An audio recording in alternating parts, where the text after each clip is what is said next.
Welcome to Where There's a Wills. There's a play. I'm Ian, your Make Complexity Casual Gamer. I'm Stacey. I am your non-gamer gamer. And we are here today with another Five and Dime, this time for game recommendations that came out in the year 2022. As always with our Five and Dimes, I will give you 10 recommendations. This time I was able to get them into two different categories, games that I've played only solo and games that I've played two-player or more. And I have mine ranked in from lowest rank on BGG to highest ranked on BGG in each category. So, like, I'm going to give you a solo, then a multiplayer, then Stacy will give you hers. My solos are all ranked from lowest to highest ranked, and so are my multiplayer. And I will be giving you my not necessarily favorite games, but these are games that I think that everybody can enjoy, from non-gamer gamers to board gamers alike. And they are always in except for once, in alphabetical order. It wasn't alphabetical order, just reverse, because she Mm-hmm. told me to put it in alphabetical order in reverse, and I did. But yeah, so these are not ranked from least as far as our least favorite to favorite. These are just 10 that I really enjoy and 5 that Stacy really enjoys. So let's get right to it. My first one is a tile laying game from an area control game from Kids Table Board Gaming, and that is Power Plants. In Power Plants, you are going to draw tiles from a bag and place them into the flower patch. These are really crazy flowers and plants, and so you're going to place them into the patch, and then you're going to place the wizard pawn on top of it, which is that big red pawn that is near the top middle of the picture. And when you do that, you may either sprout or grow. When you sprout, you are going to activate the power of the plant the wizard pawn is on. If you grow, you are going to activate the abilities of all the plants on that are touching the tile that the wizard plant is on, or the wizard pawn is on. As you do this, you're going to get some different abilities where you might be adding sprites of your color in different locations, whether it's around it, whether it's a straight line. And then at the end of the game, the last patch is drawn from the bag, and the player drawing it says that it's the end of the game, and everybody gets one final turn, and then you go to final scoring. And for final scoring, you will take a look at like who has the most sprites on different types of patches in different field sizes. Whoever has the majority in a different field size. So you can see there's in that kind of black with dark blue plant, there are 3 different colored sprites on those. The little cubes represent sprites, and so whoever has the majority will score, and you get points for first place, second place, and you get more points for the bigger size patches and points. Each one of those has a different point value on them. And so this is a really fun one. I don't really have any area majority games other than this one, but I love tile laying games, and this one just does something a little different with it. And so that is Power Plants by Kids Table Board Gaming. My next one is a worker placement resource management game. This comes to us from Squatchy Games, and this is Cryptid Cafe. Cryptid Cafe does play better at a higher player count. At solo, you do have 2 AI opponents that basically just one of them just blocks you. The other one does score against you. In 2-player, you still have one that I think it just blocks you from going places. But in Cryptid Cafe, you have this Kraken chef that you are going to get different creepy ingredient or creepy foods that you are going to be serving to these cryptids. At the beginning of the game, you start with 2 cryptids on your board. On your personal board, if they are in one of the first 2 spots, you will earn the highest point value. As they slowly move down the table, because you're getting more cryptids in there that you have to serve, you will get less and less points from them until, if you don't serve them, if they walk out, you will actually lose points. I really like this because you're placing your meeples one at a time up on the Kraken chef board to say how many of each material you want, or how many of each food you want.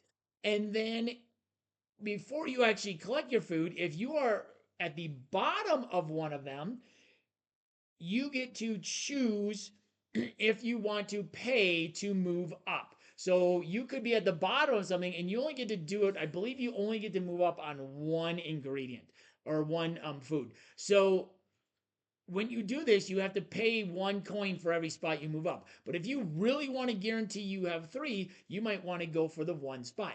Now, the tricky part is if you look over to the second to the right on that main board up there, that green character can't actually move up because there's no one directly above him. And this is a prototype copy picture. It's the only picture I can find that actually showed the whole board. So those little meeples are just regular meeples, but you can kind of see a little Sasquatch meeple up there in the upper left, which is what you get in the game along with other really cool cryptids. So the different cryptids need different foods. Like I said, they move every round. They will move down your board. You'll add more in there. You are also trying to do some set collecting. There are 3 different types of cryptids. There's air cryptids, land cryptids, and water cryptids. If you get a set of 3 of those that you've served, you get points, and then for everyone after that, you get extra points. I really like this one. I think this one is really fun. I like the idea. I like worker placement resource management games, and that's what this is at the base. I like the idea that when you're in a spot, before you actually collect things, you can move up possibly.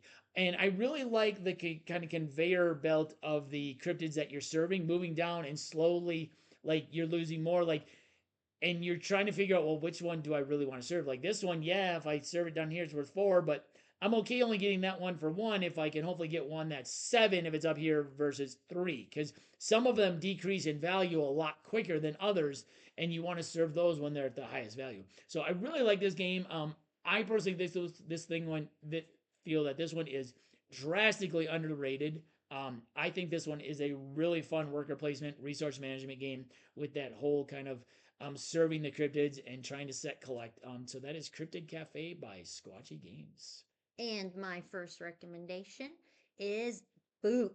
Boop is brought to us by Smirk and Dagger Games. And in Boop is kind of like an adult game of tic tac toe, if you say. You've got a quilt on a bed, and you start with kittens. And you have your 3 kittens that you are trying to put into a row. If you get too close to another kitten, if you get one spot away from another kitten, it boops them, and you can put the other kittens right off the bed, and then you are able to try and place them again. Once you are able to get 3 kittens in a row, they grow into adults, and then you place the adults. So you can, the gray ones in the middle right there are the kittens, and the orange ones are the adults, and there's one adult gray one in the back corner And I as think well. that's an adult orange one in the Yeah, top as well. as well. And so you are trying to get all your kittens to grow into cats, and then you have to boop them into a row of 3. The first person to get a row of 3 basically wins the game.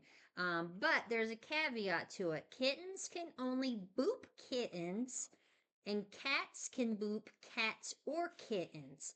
So if you have a combination of them, you sometimes want to try and get a cat up there first so that you can try and put it next to your, like in between your kittens, because then they can't be booped by another kitten. Or your kitten kit, blah, blah, blah. Your kitten can move any direction for the most part, and if you have another kitten of the opposite color or another color, they can boop either direction. But cats your kittens can Kitten, only boop kittens. Your your cats cats can can boop boop anything. anybody. Yes. Yeah. Whew, that one hurt my head. Yeah, this one's a fun one. But we just learned recently, actually. I had played it on Board Game Arena. Smirk and Dagger did send us a copy of this for review. And we got it at the table, and it's a lot of fun. There is a bit of strategy to this one because the other thing is the boops don't keep going. Like if you boop a kitten and it boops over here and there's another kitten, it stops. So you're trying to get 2 next to each other if you possibly can, because then it can't be booped. If they're next to each other, they can't keep booping. But if someone then comes in and places one next to them, above them, it boops them now further apart. So there is this whole like, where can I put so that it's going to get booped into the spot I need. Um, when the kittens turn into cats, the kittens go away and the cats go into your hand. They don't go onto the map. But yeah, it's a really fun one. It's really cute as well.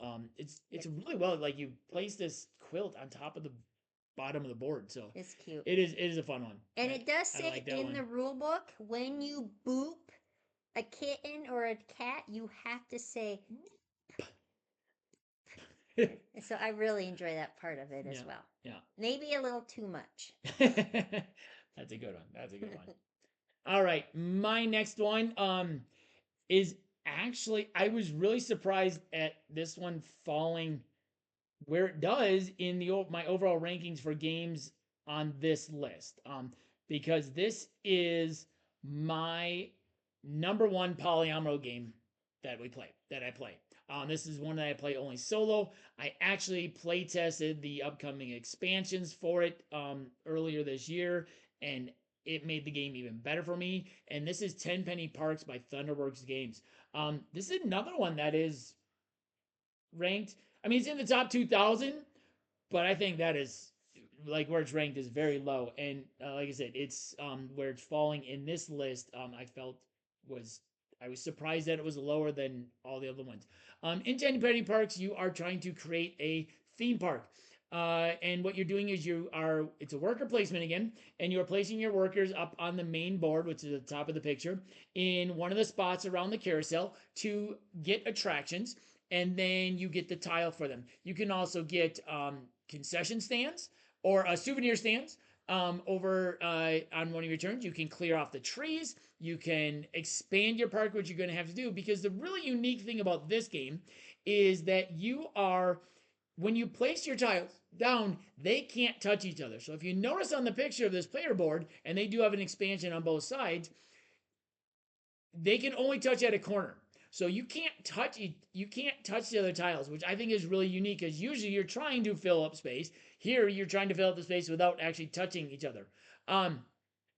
You have to pay for everything. You start with a certain amount of money at the end of each round. You can advertise for things. You can get souvenir stands that allow you to gain extra money at the beginning of each round. You're trying to run up one of three different tracks. One of them is the thrill track, one of them is the awe track, and I don't remember what the other one is off the top of my head. But as you are placing as you're selecting your attractions, they tell you which tracks to move up as well. You might be able to move up with your little single tiles as well. And if you get a certain distance on those, you get points. If you get 8 attractions on your board in 5 rounds, you will get 8 actual rides or the souvenir stands. You will get 5 points. If you can get 10, then you get 10 points. If you get certain distance on the tracks, you get points. Yeah, I really like this one. I love the fact that you have to place the tiles without touching each other.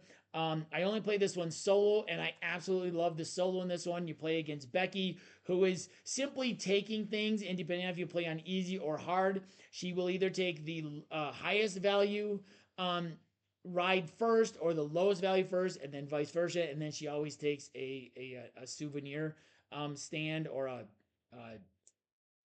can't remember what I don't think they're the souvenir things. I think the souvenirs is what you can buy. But she takes one of the single tile ones, and she moves along the tracks as well. She earns money if she can advertise.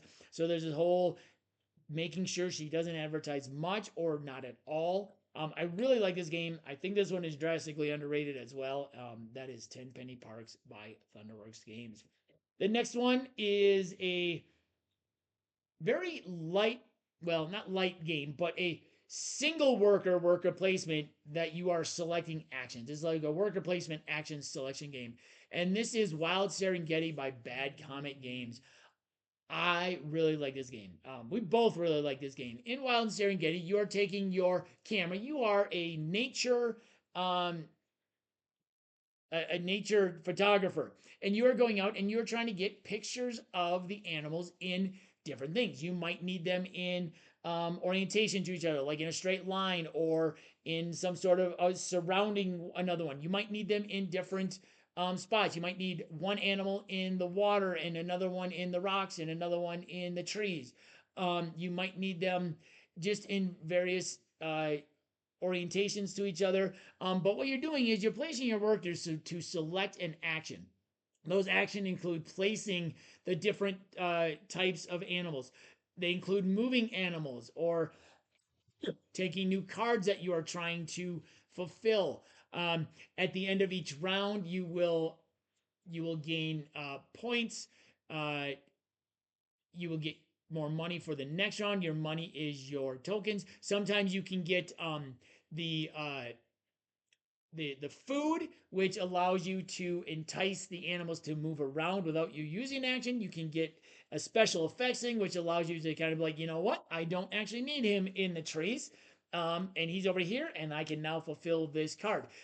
In the fourth and sixth round, you have what is called the Great Migration. You go draw a Great Migration card, and animals will leave the board, and so they have to go put back on. You will also have what is called the majority bonus. So whoever has the majority of a certain animal will get on their cards. They will get a bonus times two, and the other person will only get times one.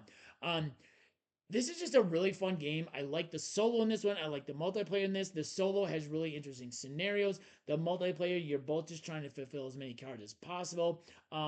This one, we really like playing this one. Yeah, so that is a Wild Serengeti by Bad Comet Games. I love that game. And I do really well at it, so Yes, I that like one, it that even one, more. that one seems to be one. Stacy, I overthink it, and Stacy just plays, and she usually wins. I think last summer I actually won my first game of it. So yeah, yeah. So It's okay. We all have good things we're good at. And yeah. Speaking of which, right. Speaking of which, I am not good at this next game. And it is still one of your favorites. still one of my favorites, even though I enjoy losing at it very frequently. And that is Creature Comforts. And Creature Comforts comes to us from KTBG, Kids Table Board Gaming. And in Creature Comforts, you are spending the spring, the summer, and the fall gathering all kinds of different goods from the forest and spending them to collect items that will make your home more comfortable or more inviting for other people to come visit you. Each round, you send one of your family members out to different locations on the board in an attempt to gain supplies. If they fall short of their goal, you get a lesson learned. So you literally get a little token that's called a lesson learned, and that will allow you to add or subtract a number to your dice that you're getting ready to place on the board. The family that has created the most comfortable den wins the game. So to play, you're going to roll your two dice, which each player has their own color of two dice Your that family matches dice. your. Yep, it's called your family dice that matches your character that you are your characters that you are placing on the board. Um, and then you roll your two dice that are your family dice, and then you put your characters on the board where you think those numbers are going to come up. So if you think that, let's say it's fall and you have numbers across the top that you need two dice that are greater than seven. On the next one, you have two dice that are equal, or things like that across the top. You then place them, and then you roll the other dice to see what locations matched where you put your little fellas. And if they match, then you earn those comforts. When you earn those comforts, you get to You mean um, there's resources which you can make for the comforts. resources. Oh, yes. Use those resources. Nah, you say it better than me. Um, yes, you earn those resources to make the comforts. If they don't match, then again, you get the lesson learned that you can use on the dice that you just put on top of the dice as a little plus or a little minus to get that dice up to where you need it to go. Add up your cards and your scores that are collected to see who wins. Some of your comforts that you get can double up. So it may say if you may have a scarf in front of you that is in your comforts, and the scarf may say if you have a pair of skates, this is worth, two more points or whatever. I really like this game. I like that you have a seasonal player, so you can see the goose there in the middle. He's your seasonal guy. You turn that every single new season, and you get a new visitor, is what it's Yeah, actually they're called. visiting the They're lodge or whatever it visiting, and they're is. giving you a little bonus most of the time. No. The cards along the left hand side are also extra bonuses. So on your board, you have four little houses, and you need to get rid of those little houses in order to get bonuses from the cards, and those are worth extra points at the end of the game as well. And then the cards on the left will let you do different things. It'll sometimes give you extra apples or extra things that you can set on. And the improvements is actually what they're called. The ones on the left are the improvements that you can use to store books or get an umbrella, different things that you can use. Anyway, short story long, I really like this game. Your scoreboard is there, and on the other side of that is your house where you keep all of your comforts. And then when you are ready to score, you flip your house over and you score everything, and then you can earn points from the other player as well if you have one of the extra, what's it called, the bonus card on the left, The the improvements. the improvements. If you have an improvement that says earn 2 points for every winter clothing item or winter item that your opponent has, then you get to score off of the other people. So I really like this game. I like the creatures. I like the artwork. I like how it plays. It's relatively quick to play. I think for two of us, it's about 40-45 minutes 45 minutes to an hour. generally. We just live streamed this Mm-hmm. a couple weeks ago, and yeah, I think it was like an hour 15, but we were talking through it as well. It took a Yeah. long time. Another great game. This was the first game that I backed on Kickstarter. Uh, I think the one thing I really like about this one, that makes it very unique, is those family dice where you roll the family Mm-hmm. dice and you know two of your six numbers you're going to get to use, and you have to place your four workers out on the board not knowing what the other four numbers are going to be. So you don't know if you're going to actually be, you're like, I really need this. I really need this. Okay, I'm going to try and hedge my bets, maybe go here, try to get something down here. And then whoever's turn it is first, they roll the village dice and everybody uses the village dice. So that whole idea of placing your workers with with minimal information is really fun and really interesting, because you're like, oh, hopefully I can get it. I really need this. I got to go for Yep. this.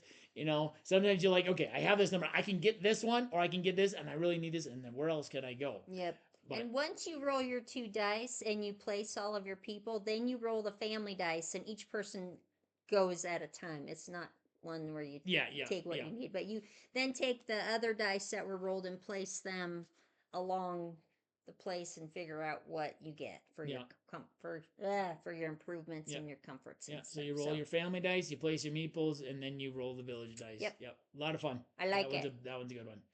All right, my next one is actually my next two are both verb rights, action rights, whatever you want to call them. The first one is one that I only play solo. I also play the main base game, the big game of this, solo only. And this comes to us from City of Games, and this is Isle of Cats Explore and Draw. This is the draft and write version of Isle of Cats. It plays very similar to Isle of Cats, except for you have a dry erase map that you are placing things. And the way you draft is you will put out 3 rows of 4 cards, and you will and you put those out there's a certain way you put those out, from the different decks of cards that you put out, and this looks like it's an older version because those are square cards, so this might be a prototype. They are rectangular cards now, I do believe. And then you will actually draft a column of cards, and those might have your lessons, those might have your cats, those might have your treasures, those might have the other things you need. You and then you can earn some different things over on the side of the board.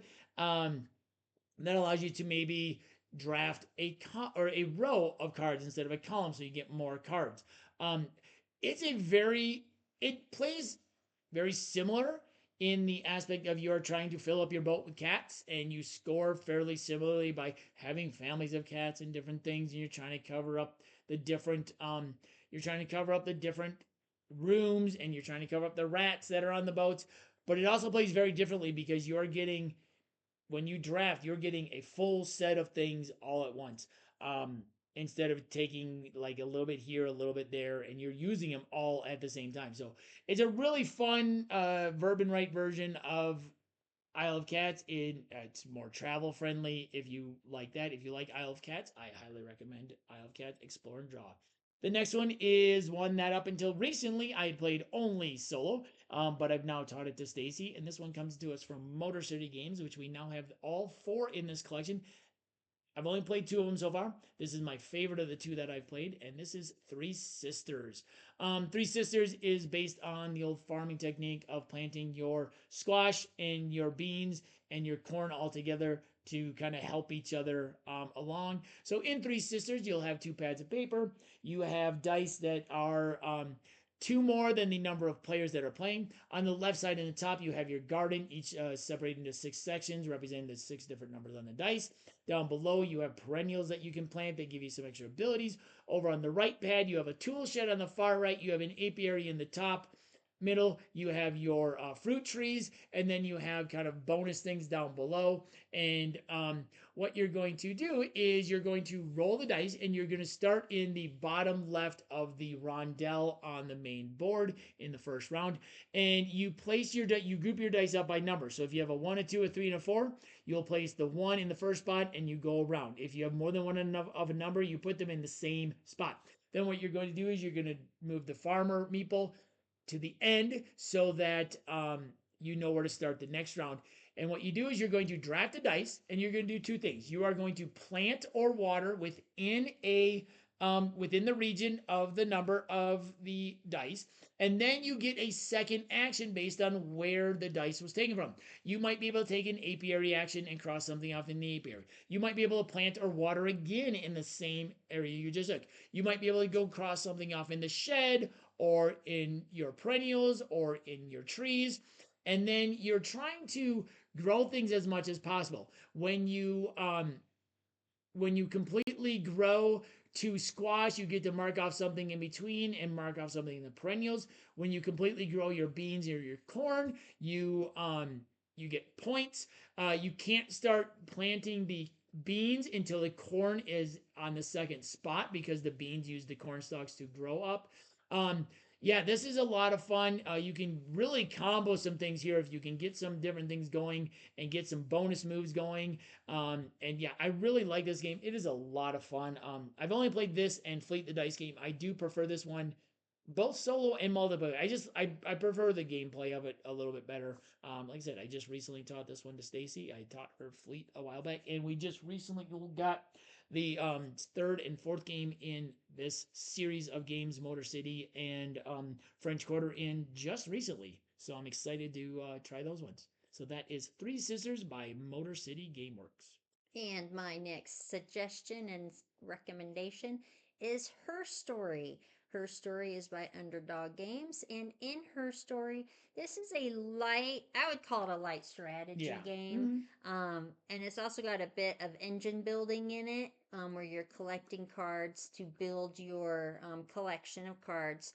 You're going to be researching famous women in history that you may or may not have heard of. Some are authors, some are scientists, some are like NASA engineers, um, political Yeah, women, everything, all everything walks you of can life, think of it. singers, Yeah, and actors. they're like from Sacagawea up to current people for Yeah. the most part. And so you're an author, you're writing a book to tell stories of women in history.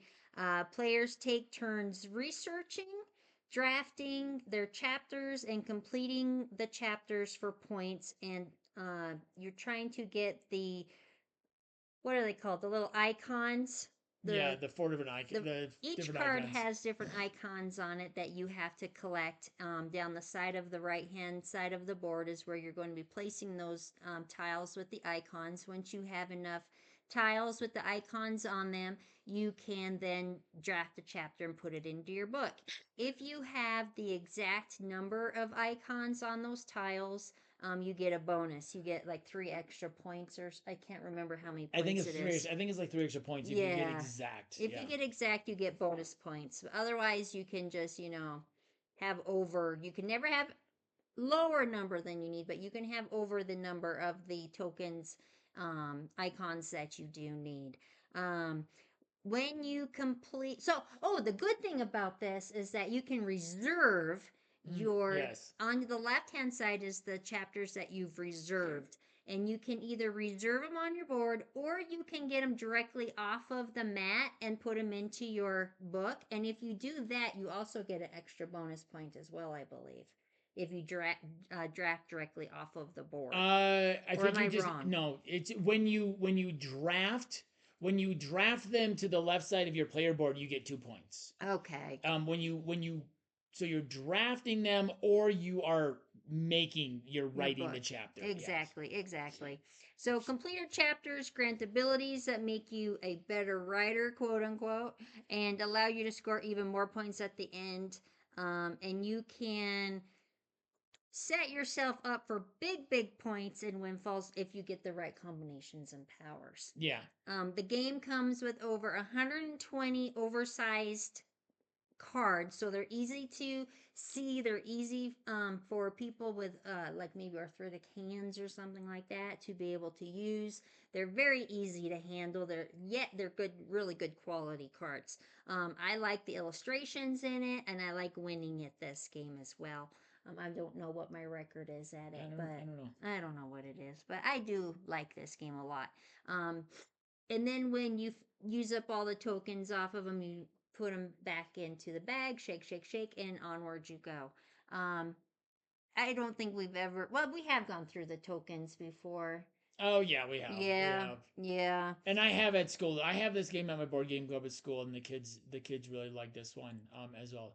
Yeah, this is a good one. You get the engine building comes in with the chapters you've actually written, Mm-hmm. because some of them will give you some extra tokens that you can use, or they'll give you points based on what other people do, or abilities based on some other things. So Yeah, that's where your engine building comes in. Yeah, this is a really good one. I think this is another one that's underrated. drastically underrated. We really enjoy this one. We really enjoy this one. Like I said, the kids at school really enjoy this one too. All my Hispanic girls, when they saw that Selena was in it, oh my god, they just absolutely love that.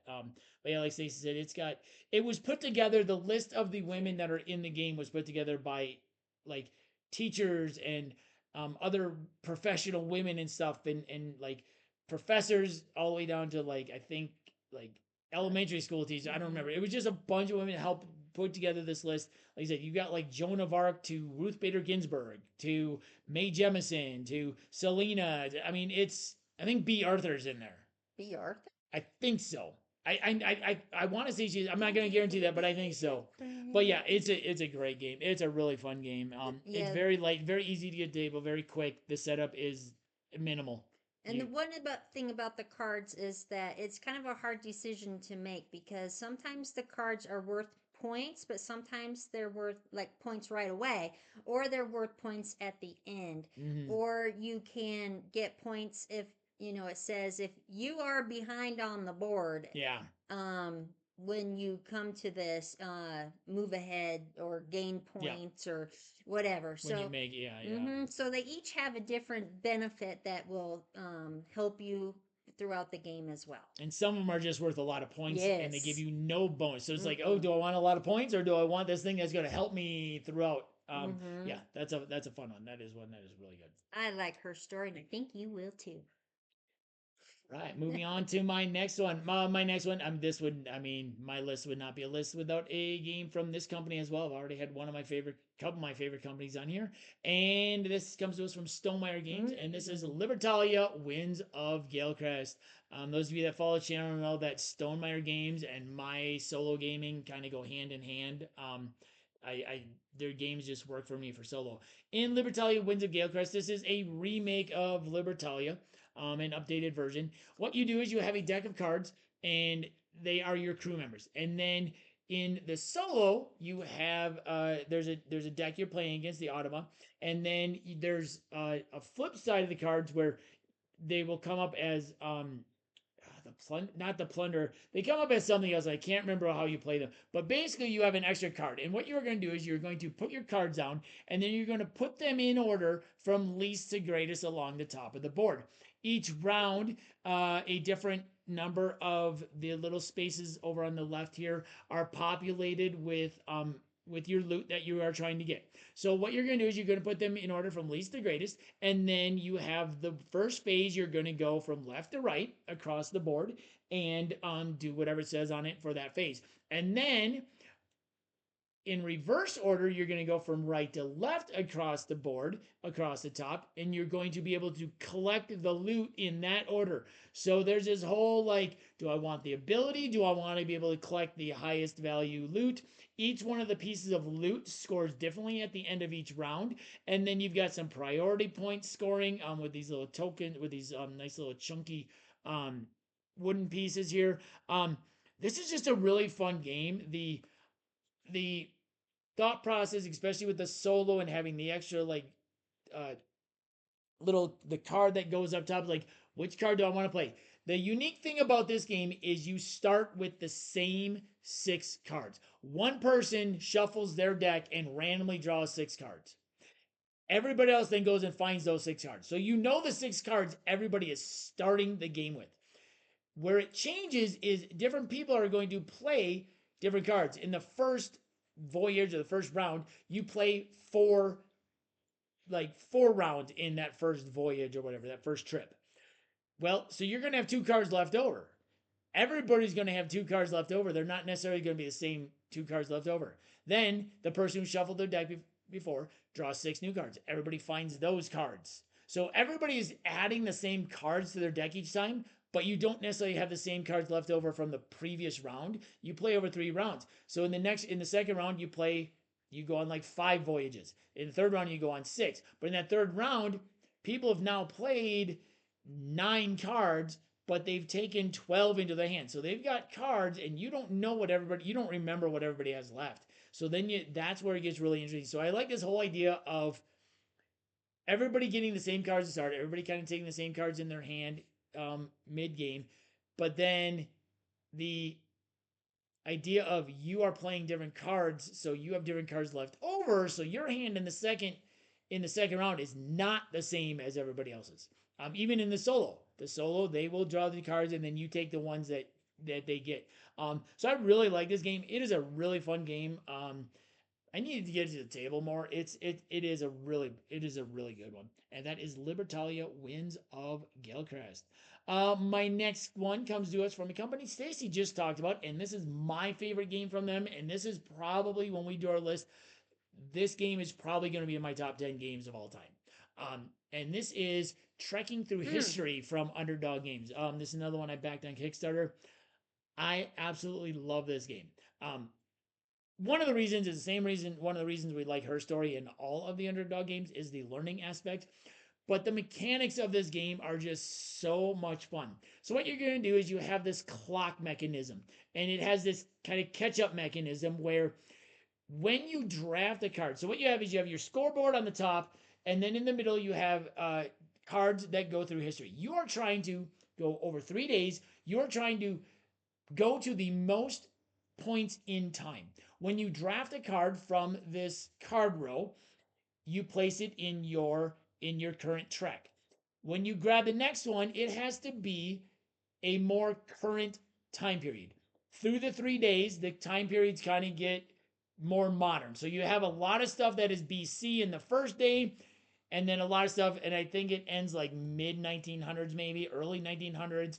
And then in the second day, there's a little less in BC. It comes later into the 1900s. And then the third day, I think there's only a couple cards that are in BC. So you want to try and get a really early card early. And what you're doing is every day you also have an itinerary. And then on each card, there are symbols for tokens that you will take. Each token represents something different, like innovation, or you're seeing someone who's speaking, or something. And then you put them on your itinerary. You can score points or get time tokens. Time tokens allow you to kind of take less time. So when you take a card, it's going to tell you what tokens you're going to take. There's also a token based on which spot it's on in the card row. It's also going to tell you how many hours in the day, you have 12 hours every day, you need to move. And then whoever is in last place gets to go next. So if you move really far, if someone moves really far, you might be able to double up and go, well, I can take that card and I can only move 2 spaces. I'm still behind them. I can then get another card and still move behind them. And if you were to land on top of their stopwatch, you are still considered behind because you got to that spot later. So you might be able to go again. Then what happens in the card row is everything kind of waterfalls down the row. So whatever you take, you might be looking at a card that say that is giving you the extra yellow. Well, someone takes the one that gives them the extra green. All of a sudden, everything moves, and all of a sudden, that card you wanted that also gave you that extra yellow token because you really needed it on your itinerary is no longer in that yellow spot, and you have to decide: do I want the extra green, or do I really need the stuff that was on the card, or do I really need that extra yellow token? Um, you can see on your itinerary card there's some bonuses when you fill in certain rows, and then there's also some bonuses as you go down. And then what you have is you have these little pink, kind of clear pink time crystals. And what those time crystals allow you to do is they allow you to take time away. So if you have a card that forces you to go 4 hours, you could play one, two, or three of them, and you could go and you could use that card, which is going to give you more tokens, and you could do it in less time. If you finish your trek at exactly 12 hours, you will stop at 12 hours no matter what. And then everybody finish, once everybody gets to 12 hours, the round is over. If you stop at exactly 12 hours, you get some bonus points. So you get points based on your itinerary, you get points based on the time clock each round. You get points at the end of the game based on how long each of your treks were. If they're not long enough, you will lose points. I just love everything about this game. It was one of the first games, not the first one, that had that kind of catch up mechanism where if you were behind, Patchwork is the first one that we had that was like this, where if you're behind, you get to go next. But it also that kind of waterfall mechanism where the cards go across that row. I don't know exactly what it's called. It seems like a waterfall or a river. That's No, what the we call river. it. The river. It's a river because they're moving down. I love that idea. I love that mechanism. The set collection and stuff. So this is a great game. We really enjoy this one. That is Trekking Through History by Underdog Games. And my next recommendation is Long Shot the Dice Game by Perplexed Games. In Long Shot the Dice Game, you and up to 7 other players will strategize and push your luck to race the horses around the track. During the game, you can buy horses, you can place bets, you can influence race movement, you can gain speed, you can make other horses lose speed or lose a spot. And the roll of the dice determines which horses move and the options available each turn. So you roll the dice and it says orange or number 7, and then you roll the other dice and it tells you how many they get to move, and you look on the orange card and it tells you what other horses get to move along with that particular horse. So you can have 1 to 3, I think it is 1 to 3 or Yeah, 4 1 to 3 horses movements. moving at each time, at each turn that you take.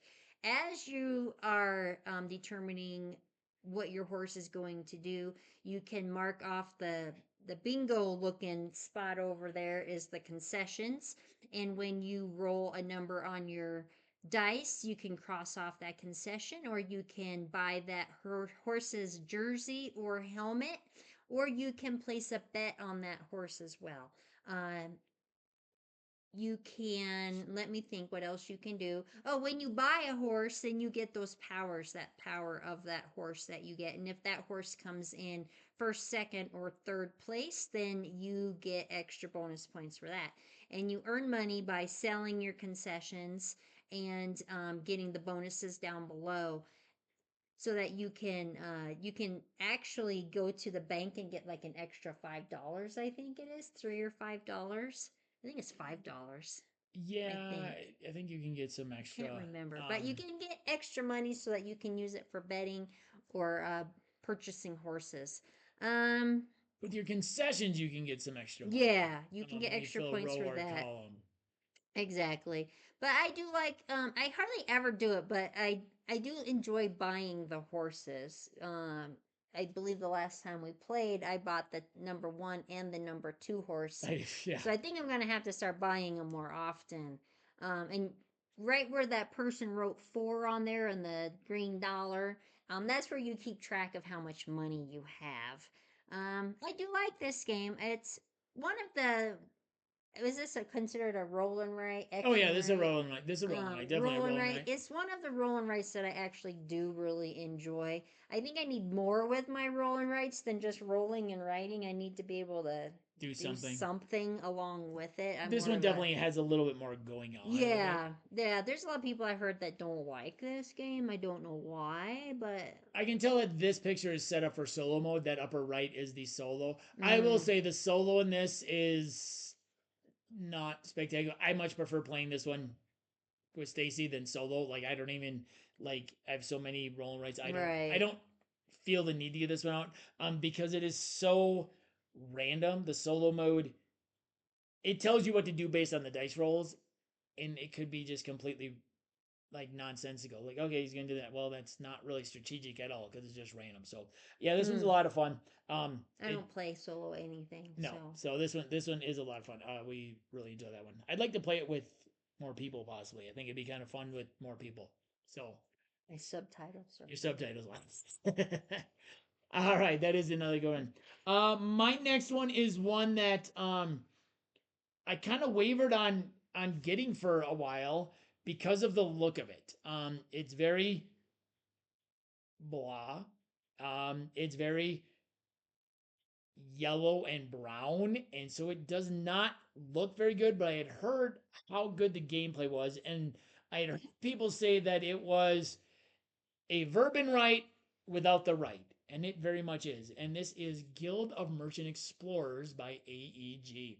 And in Guild of Merchant Explorers, it is a flip and right without the right part. So what you're doing is you are flipping cards that tell you where you are moving on the map, and it's telling you like the different land terrains and how many of that you can mark off. So what you're doing is you're just placing little tokens, you're placing little cubes down to show the paths that you're working on. If you connect to trade areas, you get to make a trade route. If you fill in an entire area that is the same type, so an entire green area, you get to place a new little village down, and that village now gives you another spot to move. Um, each round you will have era cards. So you'll have the 1, 2, 3, and then the 1, 2, 3 cards. When those come up, you draw 2 cards, and you get to choose which one you are going to use as your card from then out. So that gives you some extra spaces where you can um, move and mark out. There's also some towers that give you some points, and the little villages and towers, depending on which era, 1, 2, 3, or 4, you actually um, make them in, gives you more points. I really like this one. Like I said, it is definitely, if you like flipping right, but you maybe don't like the right part of it, this is very similar, but this one has a little bit more going on. You are, like I said, you're making these different routes. You're trying to connect things. You're trying to get sunken. You're trying to get treasures and everything. So this is a lot of fun. When I heard people say a flipping right or whatever without the right, it definitely has that feel to it. This one is also on BGA, which I've played quite a bit on there. That is Guild of Merchant Explorers. Like I said, the look of it is pretty blah. It's got that brown and yellow kind of scale to it, and it doesn't look real pretty, to me at least. But yeah, it is a good game. And my final game, it comes to us from Cardboard Alchemy, and this is Mm, Flamecraft. In Flamecraft, you are dragons that are trying to build out your town. You start with a certain number of shops. So around the board, there are shops. And when you place your dragon there, you get to do some different abilities at then. You also can place cards down to make those shops more powerful. You place them down. You can put cards behind them so that when you go there, you get more resources. You're getting some different resources. You're trying to get some artisan dragons. You're trying to make some magical things that will allow those shops to be stronger. This is a really fun game. It has a really nice board. The board is pretty wide, but very narrow as well. And as you are going on, some of the things you might be able to do is get some different dragons out of your. So you're placing the dragon cards in the shops when you move your dragon there, and then you get to fire up that shop, and you get all of the resources, and those resources allow you to get those little cards in the middle, and then you can get some artisan dragons, which give you some extra little abilities. Um, you're trying to gain points, you're trying to gain money as you're going around the track. This game, it looks just cutesy and fun. There is a lot of strategy to this game, and where you're placing things. You can move dragons around. Some of the dragons allow you to move them around. Some will allow you to do some. Each one of the dragon types allows you to do something different. So you might be able to rearrange dragons. You might be able to move them to a different shop. To set up a future move, you might be able to get some extra resources or things. And then as you get going, some of the shops also have some extra um, bonus abilities other than just getting the resources that are available. We really like this one. It's a lot of fun. Yeah, I like this one. It's a good worker placement. It does have some strategy to it. So that is Flamecraft by Cardboard Alchemy. First time I played that game, oh, I did not like it. It was so hard because it has so much strategy involved in it. But I like it now. I've grown to like it. Nice. So, yes, they're cute little mean things. Yes, yes, So, yeah. yeah. So, the last one that I'm going to recommend for this evening is a card collection game, and that is Sea Salt and Paper, and that is by Pandasaurus Games. In Sea Salt and Paper, you are, like I said, you are trying to collect sets of cards. And during your turn, you are trying to get cards in your hand that will add up to the most points. Depending on how many players that you are playing with. If you have 4 players, you're trying to get to 30 points. If you have 3 players, you're trying to get to 35 points. And if you have 2 players, you're trying to get to 40 points. Or is that backwards? I think that's right. I think that's right. I think Yeah, that's right. the more players, the less points. Yeah. I think it is. So during your turn, you're trying to get the best hand and use the cards for their effects. I love this game. Um, but you also, as you're collecting them, if you get 4 mermaids in your hand, you automatically win. Game over. No other anything is needed. So if we've never done that, but Ian has someone who said that they got 4 and I've seen it. won. I've seen it on posts on Board Game Geeks Oh, Facebook okay. page. I don't know if I know anybody who's actually done that. I did see someone post recently that they taught their son, and their son got 4 mermaids in the first round. Oh my lord. But anyway, so you're trying to collect the mermaid, you're trying to collect other cards that will give you bonus points as well. The lighthouses will give you points. And then the other cards will let you have different abilities. So if you lay down a card, you can maybe draw, you can lay down a card and you can look through the discard pile maybe for another something that's been discarded. So there's different ways to earn different points throughout the game. But the main decision here is whether or not you're going to end the game. Because you can draw a card and then if you think you have the highest hand, you can end the game right. End the round. End the round right then and there. However, if you don't have the highest score, then you lose, obviously. So Well, you don't score as many points. Yeah. So that round, yeah, that's so the game ends when you reach the score that's allotted for that number of players. And it's just kind of it's a pretty game. the art on this game is like this. The origami art on it is just absolutely gorgeous. Yeah, the round end scenario where you're pushing your luck. You either say stop and everybody just scores everything, your sets as well as your color bonuses, or you say last chance, everybody else gets one more turn except for you, and if you have the most points, you score everything and they only score their color bonus.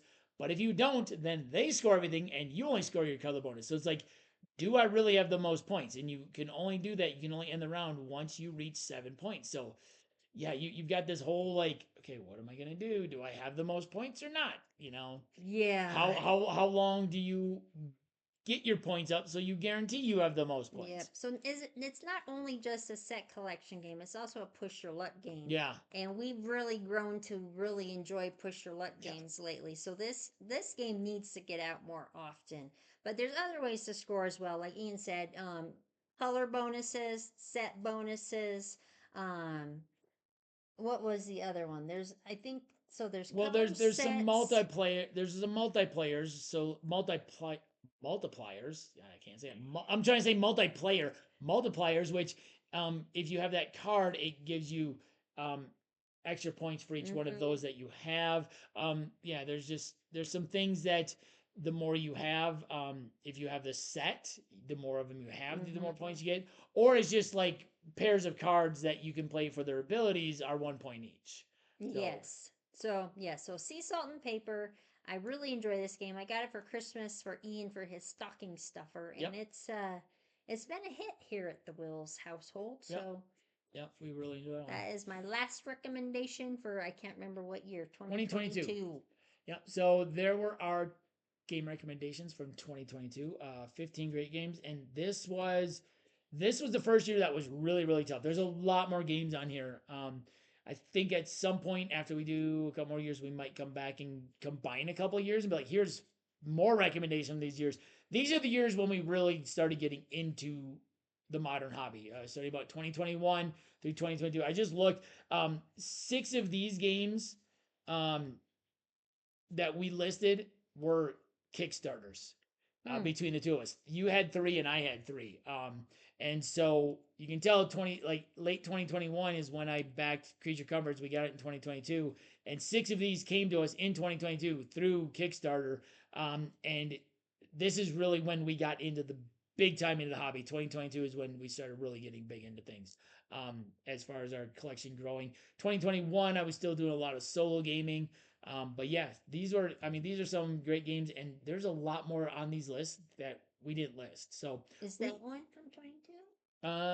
no, I really like that game I don't too. think so. I think that one's But coming I out. can't tell you because we'll talk about it later. Yep. So I think after we do maybe 2023, maybe we'll do a combined list or something, and then after we do 24, 25, we'll do an extra combined. Well, maybe not 25 yet. We haven't played enough I was gonna 25 say games. we haven't gotten that many games from But we 25. will probably give you another extra list of some combined. Maybe we'll do a 21, 22. We'll see what 21 had left, if we still have 15 left between those. But I know we've got some really good games coming up and some good ones that didn't make the list. But yeah, so there are 15 total recommendations from 2022. Leave us a comment. What have you played any of these games? What do you think of them? And what are some of your favorite games that came out in 2022? Um, yeah, as always, like, comment, and subscribe. Once again, this is Ben, where there's wheels. There's a play. I'm Ian, I'm and we'll Stacey see you next time. at the table.